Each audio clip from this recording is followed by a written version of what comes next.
las heridas. Con el Dr. Ron Rocky y la Dra. Nancy Rocky.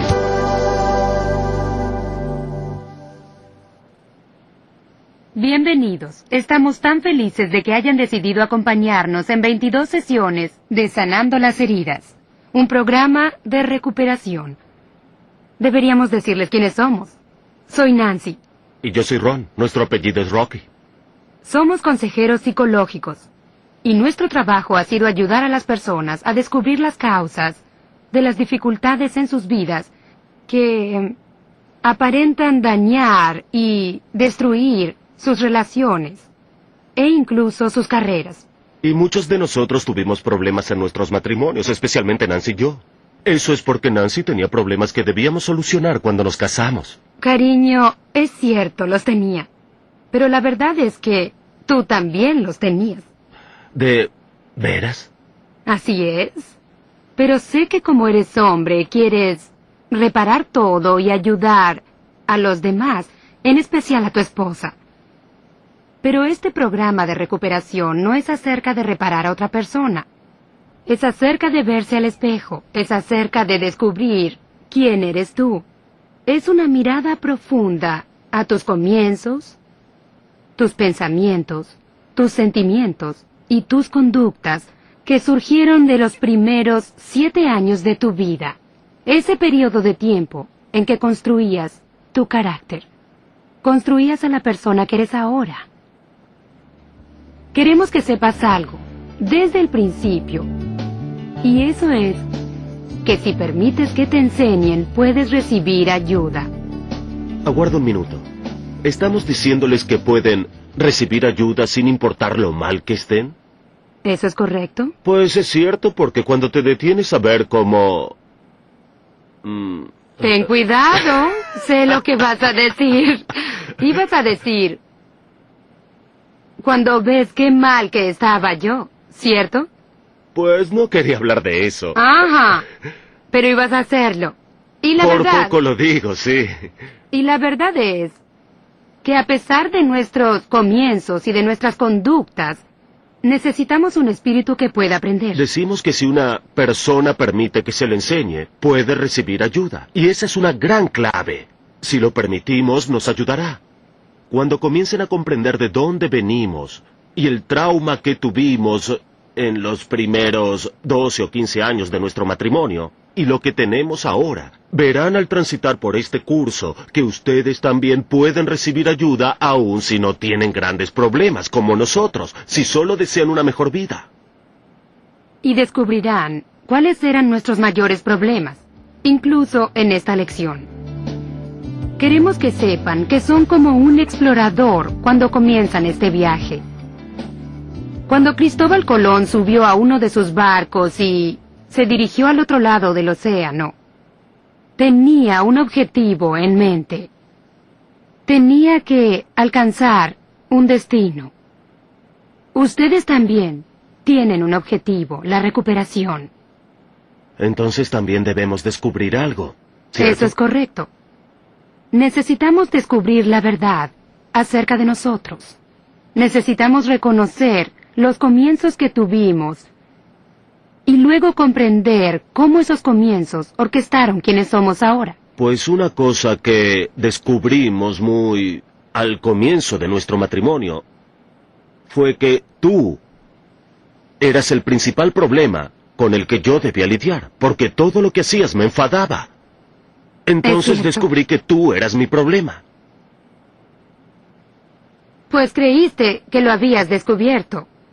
Eso es lo que deseabas creer, que yo era tu problema, pero mientras estabas ocupado creyendo que yo era tu problema, yo estaba ocupada creyendo que tú eras mi problema. Y yo tenía que repararte. Y después de todo, yo era una enfermera, así que debía tener alguna habilidad para sanar, ayudar y reparar. Pero si me reparabas o cuando intentabas hacerlo, eso me enfadaba. ¿Es correcto? Entonces estabas dañada y me enfadabas y yo necesitaba repararte y cuando tú intentabas repararme a mí eso me enfadaba, así que sin importar lo que yo hiciera siempre estaba en el lugar incorrecto. ¡Touché! Eso era lo que ocurría. Éramos una pareja desesperada, miserable, frustrada, pero profundamente enamorados.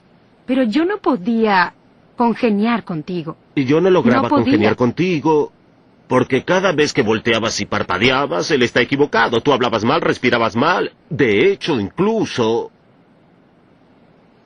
orabas con un... Oh, sí, estabas muy ocupado juzgando y evaluando mis oraciones. Realmente quiero decir que eran terribles. Te mantenían ocupado, ¿Qué dices? intentando ser Dios, juzgando y evaluando. Aguarda un minuto. Regresemos al explorador y al descubridor. ¿O hay algo más que necesitamos ser? Verán, el proceso de recuperación nos ayuda a descubrir que no debemos ser Dios.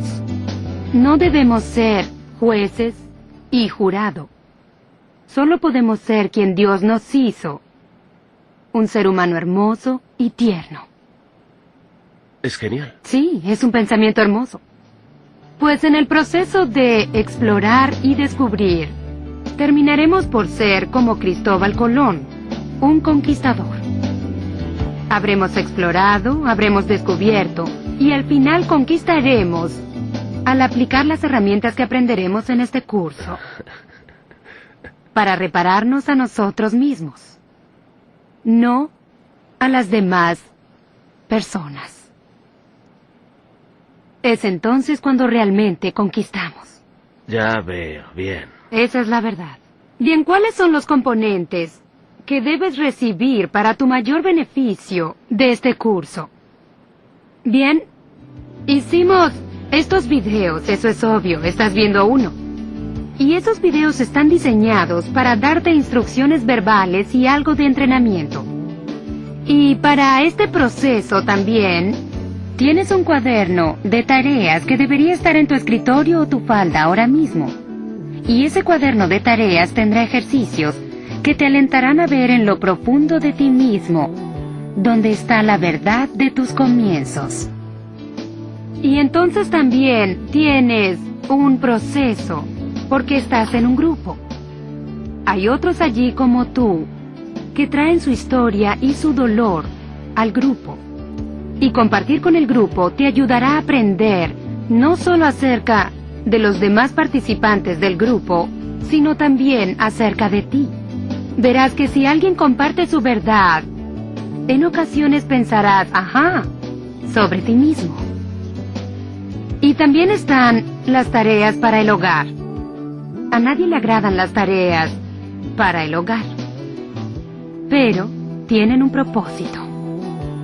No es tanto una tarea, es mantener tu mente activa durante la semana antes de la siguiente lección. Eso es algo importante. Eso de la tarea para el hogar me molesta un poco. Detestaba la tarea. ¿Detestabas la escuela? Eso también. Es porque me forzaron a ir a la escuela. Pues esto no es como la escuela. Si bien estás aprendiendo, esto es recuperación. Esto cambiará tu vida. Y apuesto a que algunos estarán preguntando ahora, ¿por qué es esto diferente? ¿Por qué es este concepto y no otros conceptos? Pues la diferencia entre este concepto y los otros es que, a menudo, la mayoría de los conceptos de recuperación que existen tratan las conductas. Nosotros tratamos en principio con el desarrollo del carácter. Y cuando desarrollamos el carácter podemos desarrollar un patrón de conducta que cambiará de acuerdo a cómo queremos actuar y a cómo uno quiere ser. Llamamos a esto aproximación psicoeducativa. No es psicoterapia, es psicoeducación. Psico significa mente, es educar a la mente, darle a la mente las herramientas que necesitaba y que necesita para ser completa y saludable. Es cierto. Los alentamos a invertir todo de ustedes en el proceso de estas 22 sesiones. ¿Qué significa esto? En principio significa una inversión física. Deben asistir a clase por 2 horas durante 22 sesiones. Y cuando lo piensan, son solo 44 horas en la vida. También una inversión intelectual. ¿Qué significa eso? significa que traigan sus mentes y estén dispuestos a usarlas. Estén dispuestos a penetrar donde están sus emociones y a decir la verdad. Y lo otro, claro, es la inversión social. Hay personas sentadas a su alrededor en la clase, ¿cierto? Y esta es una oportunidad especial para que puedan conocer a algunas personas muy íntimamente al compartir con los demás en el grupo. Algunos de ellos se transformarán en sus mejores amigos, estén seguros. Esa es la inversión emocional. Traigan sus corazones, traigan sus lágrimas, traigan su enojo, traigan su tristeza. Todo eso necesita venir a clase con ustedes. Y exprésense. Es parte de decir la verdad. Y también hay una inversión espiritual. Los alentamos a que dejen que Dios hable con ustedes en el proceso de esta clase.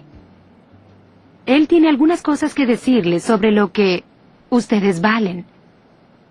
Y tiene algunas cosas que decir sobre la manera en que los considera en relación a Él. Seguro que algunos de ustedes deben estar pensando, ese es uno de mis problemas, la espiritualidad y Dios y mi relación con Él. Y si tienen ese problema, no se preocupen por eso ahora. Solo pongan el concepto de Dios y la espiritualidad a un lado, y entonces comiencen el proceso de cambio. Y no se preocupen por la espiritualidad o por Dios, solo dejen que suceda como debe suceder. Porque lo que aprendimos estos años, y hemos hecho esto por años, es que no importa si se es creyente o no creyente, o agnóstico, o cristiano, o incluso si se es ateo, los principios funcionan bien para todos. Así que si están atascados en su crecimiento espiritual, descuiden. Solo comiencen el proceso, y les diré, hallarán una nueva vida al final del camino. ¿Cómo sabemos que hay una nueva vida? Porque tú has cambiado. Y tú también. Y también nuestro matrimonio. Y también cambiaron nuestras hijas, y eso es lo más hermoso. Cuando comencemos este proceso de cambio, no tienen idea del cambio que ocurrirá en toda la estructura de sus familias, especialmente en sus hijos. Compartiremos con ustedes algo de nuestros comienzos. Yo comenzaré. Nací en 1943, durante la Segunda Guerra Mundial. Mis padres habían estado casados por 2 semanas y cuando regresaron de su luna de miel, mi padre fue enviado al ejército. Mi madre se embarazó de mí durante los primeros 18 meses de su matrimonio, cuando mi padre regresaba por licencia. Durante mis primeros 4 años y medio de vida, no supe lo que era tener un padre. Vivía con mi madre y mis abuelos en una pequeña casa de pueblo. Mi madre y mi abuela y abuelo lo eran todo para mí. Yo era el centro de sus vidas. Mi abuela jugaba conmigo por horas, y también mi abuelo. Cuando tenía unos 4 años y medio terminó la guerra, y mi padre regresó. Vino a casa como un sargento, y trajo sus tácticas consigo.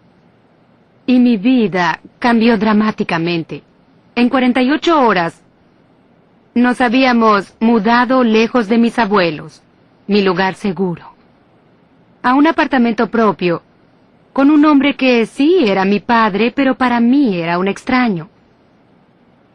Y me costaba tanto esfuerzo aceptarlo. Lo que no me daba cuenta era que a él le costaba aceptarme a mí. Cuando tenía 8 años nos mudamos al campo con mis abuelos. De pronto, mi familia no podía comprender por qué comencé a subir de peso. Y subía de peso porque 2 hombres que vivían enfrente, a quienes me enviaban a darles pan y sopa, estaban abusando de mí, y lo hicieron desde mis 8 hasta mis 13 años de edad. Crecí en un ambiente muy resguardado, una hija única, en una pequeña iglesia, y siempre me sentí excluida y solitaria, como si no perteneciera. Mi familia era estricta y religiosa, tenían niveles muy elevados, y aunque yo asistía a la escuela pública, jamás pude involucrarme en las cosas que sucedían allí en la escuela. Otra vez me sentí excluida y solitaria. Y créanlo o no, chupé mi pulgar hasta los 16 años de edad. Ese pulgar era mi lugar seguro. Era donde ocultaba la verdad sobre el abuso sexual. Allí ocultaba mi soledad y mi tristeza. Finalmente llegó el momento en que me preparaba para asistir a la universidad, y pensé que sería mejor que dejara de chupar mi dedo porque alguna compañera de cuarto podría verme durante la noche, cuando se levantara el excusado y allí estaría yo chupando mi pulgar. Así que logré dejar de hacerlo. Fui a la universidad y allí me sentí más solitaria aún, porque ahora estaba lejos de los 4 adultos que conocía: mamá, papá, la abuela y el abuelo. Los eché de menos y me sentí sola por unos 3 meses. Y entonces creí enloquecer. Recuerdo haber hecho cosas alocadas, pero mi vida social mejoró considerablemente. Cuando me gradué como enfermera, 1963, me mudé al oeste y me comprometí con un sujeto. La relación no fue nada buena. Y hacia el final de esa relación, Dios trajo a mi vida a un hombre que cambiaría mi vida para siempre. Y por supuesto, ese eres tú. ¿Y tus comienzos? Fueron algo extraños en realidad. Crecí en una familia alemana. Tú creciste en una familia inglesa, muy cálidos, y la mía era lo opuesto, muy, diría, fría. No había contacto físico ni abrazos. Lo más cerca que llegábamos al afecto era si saltábamos o si chocábamos con alguien en el corredor de la casa. En cambio, mi familia siempre se abrazaba y besaba. Pues eso creías, pero cuando recién nos casamos y yo vi que se abrazaban, eso para mí era demasiado. Siempre estaban cerca de ti y humedecían tu rostro. Yo no estaba acostumbrado y eso me enloquecía. Y crecer en mi hogar, todos estaban más bien solos. Nadie tocaba a los demás. Ni siquiera recuerdo hablar demasiado con los otros. La comunicación para mí al crecer era mi padre gritando a viva voz a los niños y a mi madre. Él creía que exponer un argumento era golpear sobre la mesa. Entonces no había demasiado afecto. Pero también recuerdo que al crecer mi hermano era muy golpeado. A él lo tocaban, a mí me descuidaban. Aun cuando él lo tocaran con la hebilla del cinturón, lo golpeaban mucho.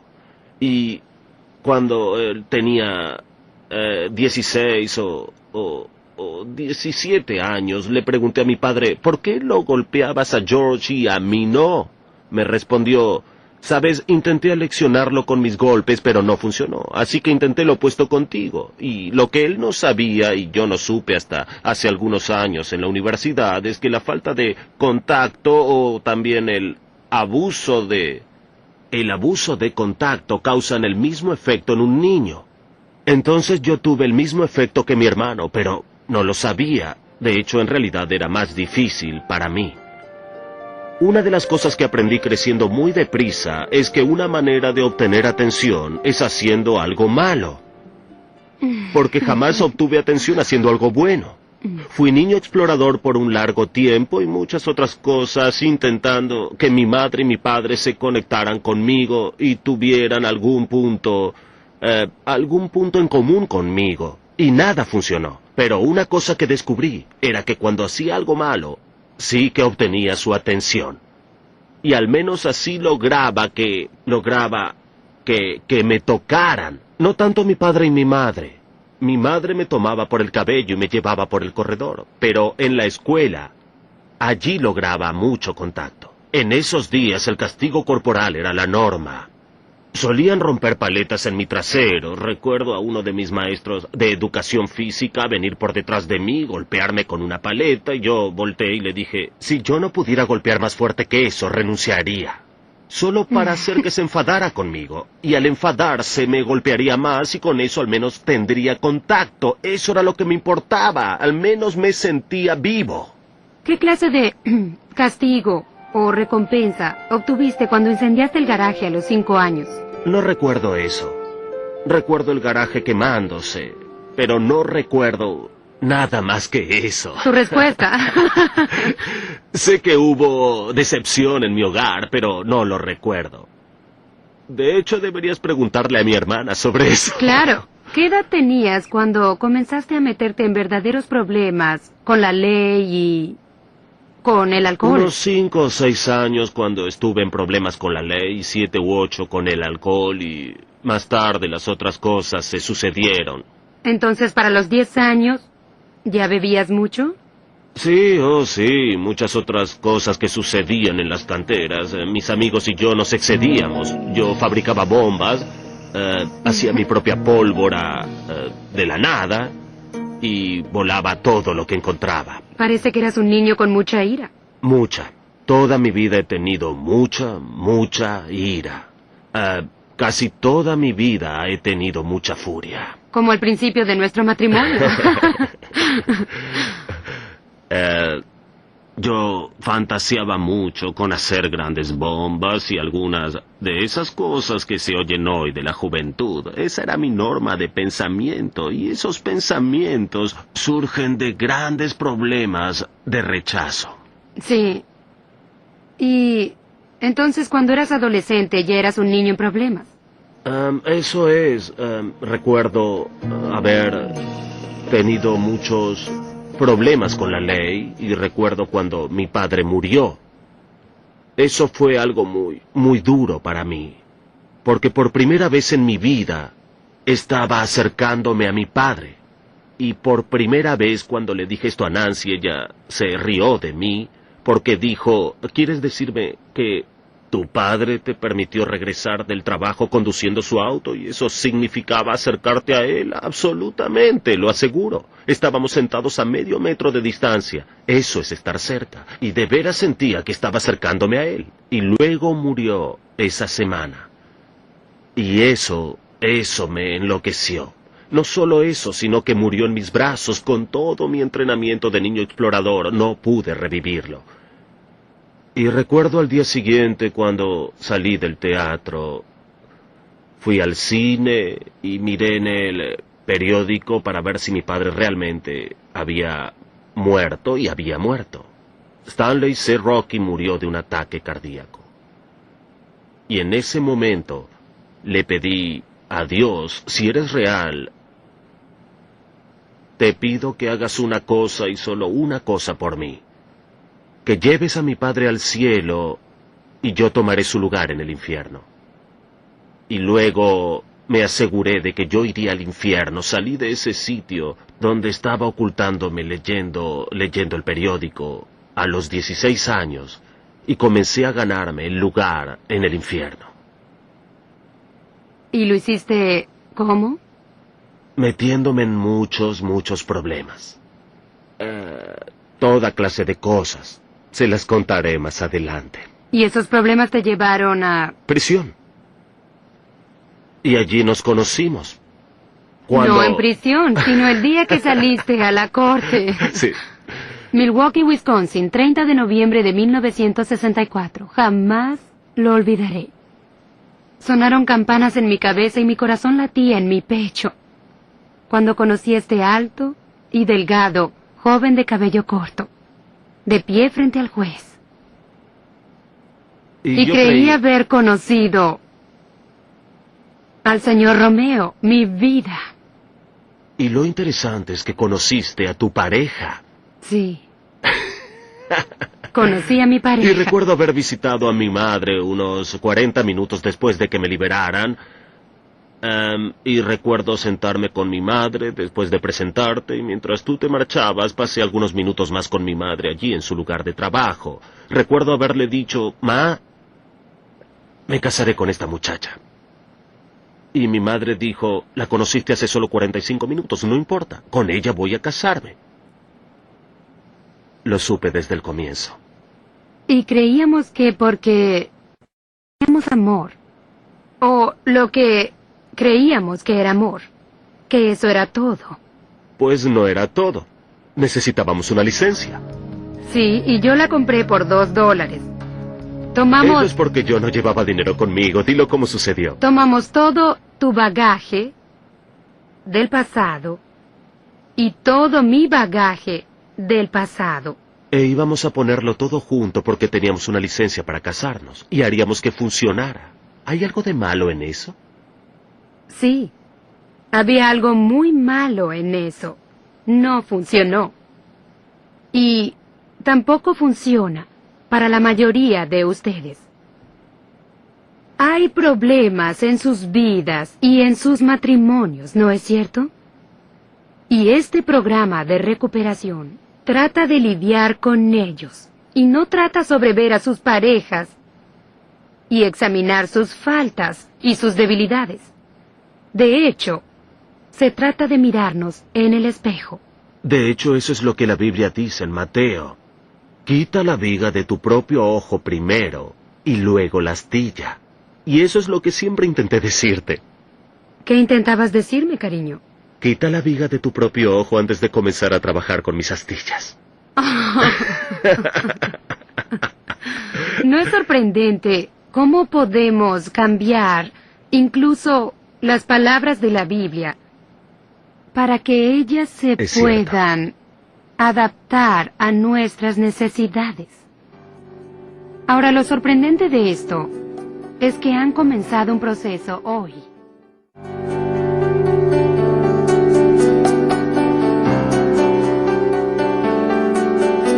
Sanando las heridas.